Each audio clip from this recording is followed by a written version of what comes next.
Hi, I'm Lauren. I'm Lily. I'm Natalia.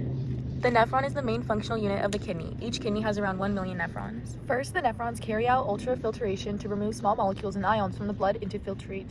The Bowman's capsule ensures that the protein in blood cells are not removed. Next, the nephron reabsorbs useful molecules and ions from the filtrate. This happens in the proximal tubule and continues along the loop of the Henle.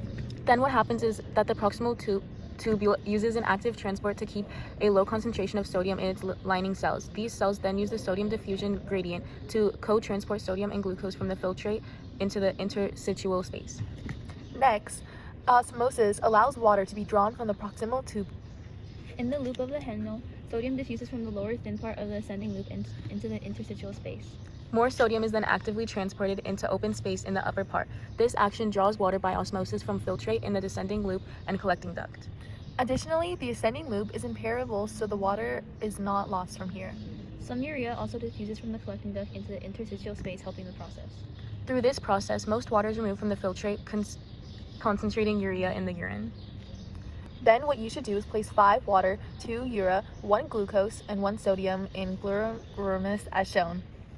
Molecules force from the glomerulus into the Bowman's capsule by pressure leads to eutrophic. Leave 1 water in the blood vessel.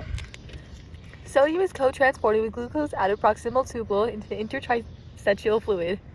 2 water molecules followed by osmosis, remaining filtrate goes into the loop of the Henle.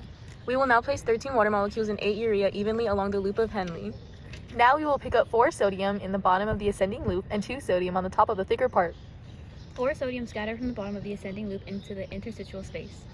2 Na+ will transport from the top of the ascending loop into the interstitial space.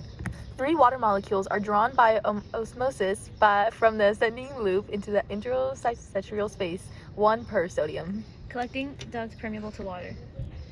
3 water molecules are drawn by osmosis from collecting duct into interstitial space, 1 per sodium. Urea diffuses from the bottom of the collecting duct into interstitial space, keeps a high concentration of ions/molecules in the inner medulla. This results in concentrated urea in the collecting duct that is released as urine. Thank you.